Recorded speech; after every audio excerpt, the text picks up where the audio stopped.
Կյանքը միշտ չէ, որ հանգիստ ծով է։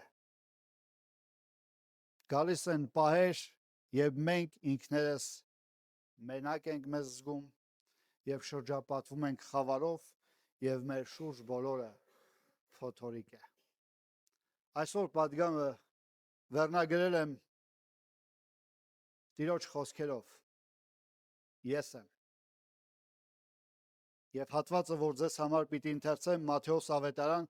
14-րդ գլուխ 22-րդ համարից մինչև 33 համարն է։ Վստահ եմ բոլորդ եք այս պատմությունը տեղյակ կարդացել, լսել, բայց հարկ է որ մեկ անգամ էլ ընթերցեմ եւ մեր ուշադրությունը հրավիրենք հատվածին։ Հիսուսն իսկույն իր աշակերտներին ստիպեց, որ նավ նստեն ու իրենից առաջ լճի մյուս կողմն անցնեն։ Մինչիկ նայր ժողովրդին արձակի։ Ժողովրդին արձակելուց հետո բարձրացավ լեռը առանձին աղոթելու։ Երբ երեկո եղավ, Հիսուսն այնտեղ մենակ էր։ Իսկ նավը ցամաքից բավականին հեռու էր եւ ալիքներից տարուբերվում էր, որովհետեւ քամին հակառակ կողմից էր։ Գիշերվա 4-րդ պահին Հիսուսը լճի վրա քայլելով նրանց մոտ եկավ։ Երբ աշակերտները նրան տեսան լճի վրայով քայլելիս, շփոթվեցին ու ասացին, թե ուրվական է եւ վախից աղաղակեցին։ Հիսուսն իսկույն խոսեց նրանց հետ ու ասաց. «Քաջալերվեք, ես եմ, մի վախեցեք»։ Պետրոսը նրան ասաց. «Տեր, եթե դու ես, հրամայիր ինձ ջրի վրայով քեզ մոտ գալ»։ Իսկ նա ասաց. «Եկ»։ Եվ Պետրոսը նավից իջնելով քայլեց ջրի վրայով եւ Հիսուսի մոտ եկավ։ Սակայն սաստիկ քամին տեսնելով վախեցավ եւ սկսեց սուզվել, աղաղակեց ու ասաց. «Տեր, փրկիր ինձ»։ Հիսուսն իսկույն ձեռքը մեկնեց, բռնեց նրան եւ ասաց. «Թերահավատ, ինչու երկմտեցիր»։ Երբ նրանք նավ մտան, քամին հանդարտվեց։ Նավի վրա եղողները երկրպագեցին նրան ու ասացին. «Իսկապես դու ես Աստծո որդին»։ Տերը օրհնի իր հրաշալի խոսքը։ Եվ այո, սիրելիներ, հենց այսպիսի կյանքի դժվար մի օրինակի մեջ են հայտնվում աշակերտները։ Եվ գիշերը նրանց վրա էր իջել, քամին ու ալիքները նրանց դեմ էին, ու դա նրանց եւ մեր այսօրվա կյանքի պատկերն էր։ Հենց այն պահին, երբ ամեն ինչ կորած է, հայտնվում է Քրիստոսը եւ ասում հետեւյալ խոսքերը. «Ես եմ, մի վախեցեք»։ Այսօր հենց այս մի քանի բառերի վրա պիտի կենտրոնանանք եւ առաջին բանը, որ պիտի նայենք, տեսնելու ենք մարդու մենակությունը եւ կյանքի փոթորիկը։ Հիսուս ստիպում է իր աշակերտներին նավակը նստել։ Ինչու՞։ Ինչու՞ չէ որ գիտեր, որ քիչ անց նավակը եւ իր մեջ եղող իր աշակերտները քամու փոթորկի մեջ պիտի հայտնվեն։ Քամին նրանց դիմացից պիտի լինի։ Չգիտեմ ձեզնից ովքեր են թիավարել նավակ եւ զգացել են քամու արջևից լինելը կամ հետևից լինելը։ Արջևից լինելը մի քանի անգամ դժվարացնում է թիավարելը։ Հավելին պիտի ասեմ, այն ժամանակահատվածը, որ նրանք պիտի անցնեին այդ լճի մեջով, ցամաքային ճանապարհով ավելի կարճ էր, գրեթե մի քանի ժամվա ճանապարհ էր, բայց նրանք ամբողջ գիշեր նավակի մեջ էին ու թիավարում էին եւ դիմագրավում փոթորիկ ու դժվարություն։ Ինչու՞։ Հիսուս չգիտեր այս ամենը, լավ էլ գիտեր։ Շատ ժամանակ նա երբեմն մեզ թույլ է տալիս մտնել փորձությունների մեջ։ Նայեցեք, ես չեմ ասում մեզ տանել փորձությունների, թույլ է տալիս մտնել փորձությունների մեջ, ոչ թե մեզ պատժելու, այլ մեր հավատը զտելու եւ մեզ ավելի շատ իրեն ցույց տալու համար։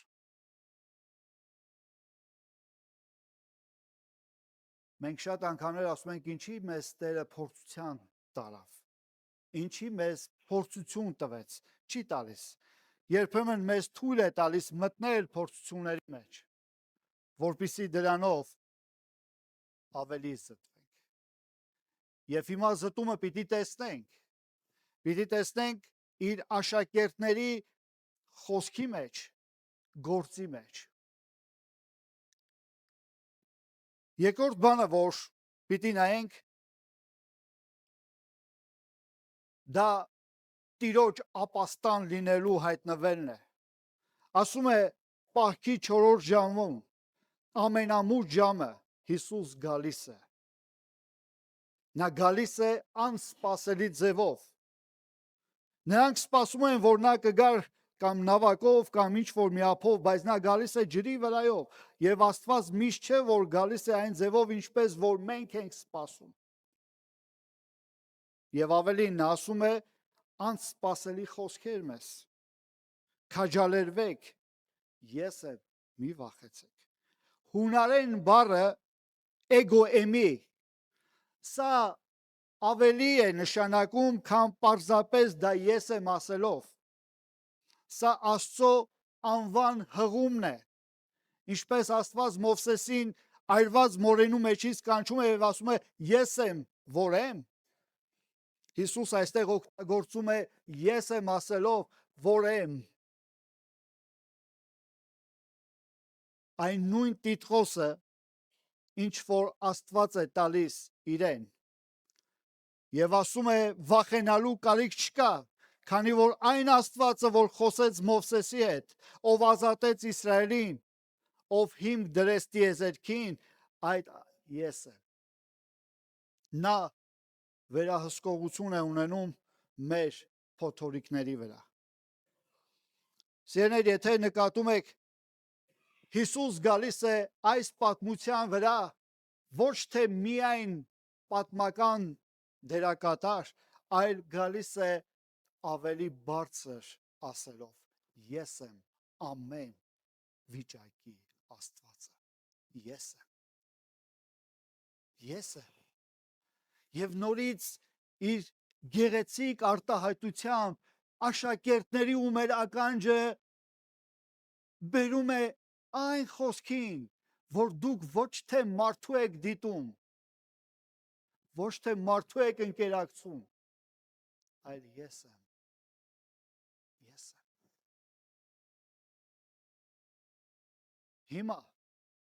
Հիմա պիտի մեր եւ այս պարագային Պետրոսի պատասխանը տեսնենք։ Այն 28-ից 33 համարներում է, երբ ասում է Տեր, եթե դու ես, հրամայիր ինձ ջրի վրայով քեզ մոտ գալ, եւ շարունակում է։ Կարծես հիանալի պատասխան է տալիս Պետրոսը այս ամենին։ Տեր, եթե դու ես, հրամայիր, որ գամ քեզ մոտ ջրի վրայով։ Հետաքրքիր, լավ մոտեցում։ Նա չի ասում, եթե դա իսկապես դու ես, հա, քանի որ դա դու ես եւ այլն, ասում է Տեր, եթե դու ես, հրամայիր, որ գամ քո մոտ։ Նրա այդ հավատքի առաջին քայլը հրաշալի է,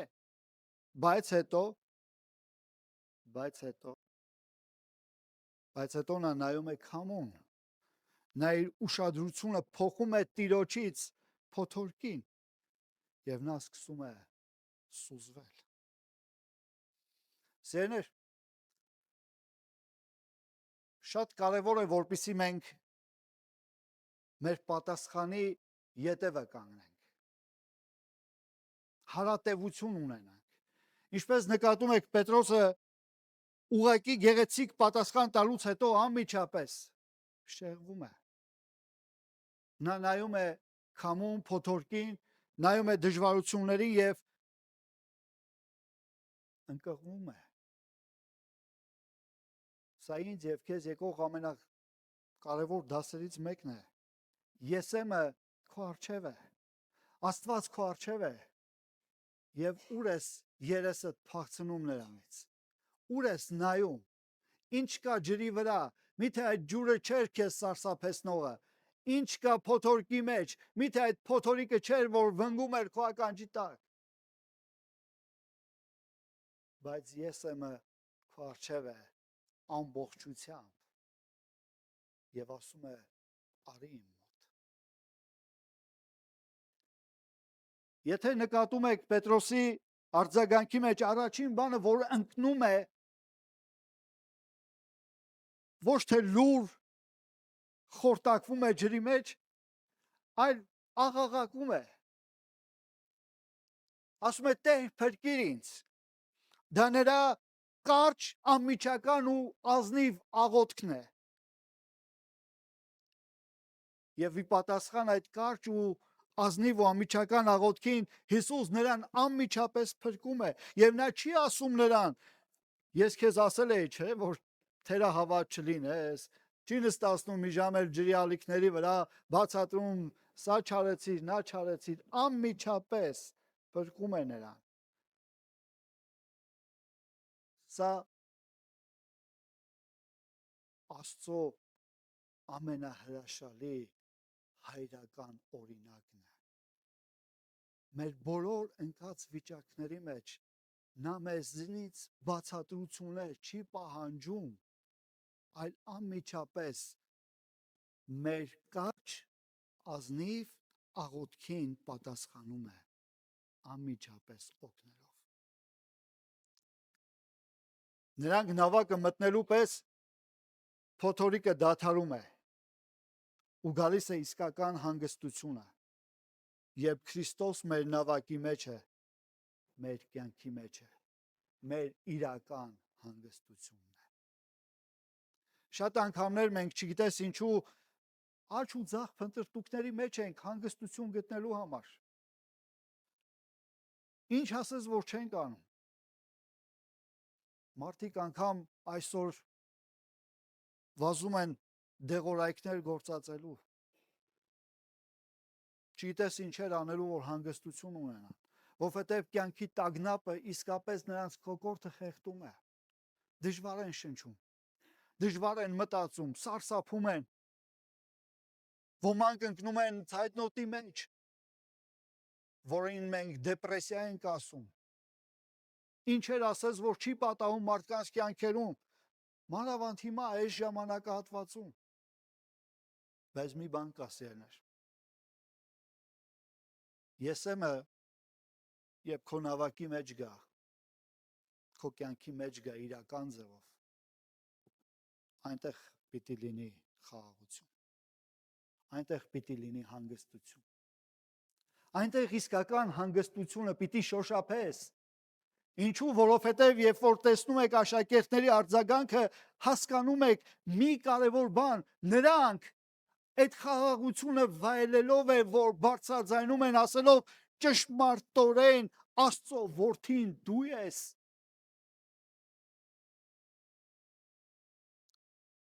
Այս ամբողջը տեսնում եք, որ միանգամից չի պատահում, այլ process է տեղի ունենում։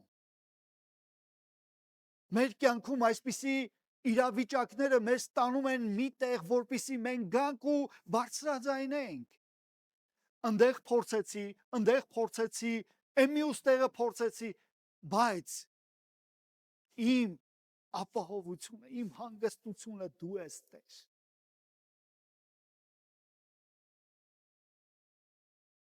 Ինչ է նշանակում մեզ համար այսօրվա այս հանգստությունը։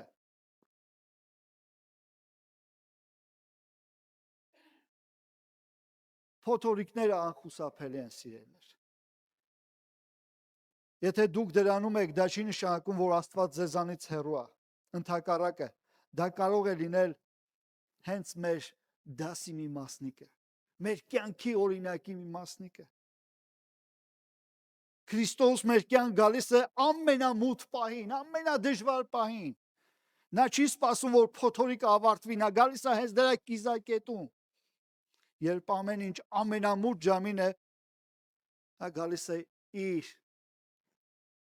ով լինել առաջարկելով։ Նրա ներկայությունը փոխում է ամեն ինչ։ Նա չի ասում փոթորիկի պատճառը հասա է կամ նա է։ Ահա այսպես պիտի լուծել կամ այնպես պիտի լուծել։ Նա ասում է ես եմ։ Լուծումը նրա անձն է, ոչ թե ծրագիրը։ Մենք կարող ենք քայլել ջրի վրայով։ Սա նշանակում է հավատով արձագանքել նրա կոչին, նույնիսկ եթե դա վախեցնում է։ Դա նշանակում է դուրս գալ մեր հարմարավետ նավակից եւ գնալ դեպի եսեմը։ Եթե մենք սուզվենք, նա մեզ կպահի։ Մեր հավատը կարող է թուլանալ, բայց նրա բռնող ձեռքը երբեք չի թուլանա։ Դրա համար Պետրոսի պարզ ու անմիջական աղոթքը այսօր մեզ էլ կարող է օգուտ տալ։ Տեր, փրկիր ինձ։ Տեր, որ ես փրկիր ինձ, որովհետև միակ Աստվածը դու ես։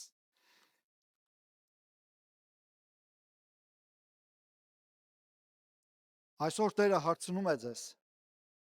ինչպես հարցնում է Պետրոսին. թերահավատ, ինչու երկմտեցիր։ Ինչի վրա են կենտրոնանում, քամու ալիքների, թե եսեմի վրա։ Թողեք, որ ես ինձ եւ ձեզ հիշեցնեմ նրա խոստումը։ Մի վախեցեք, ես եմ։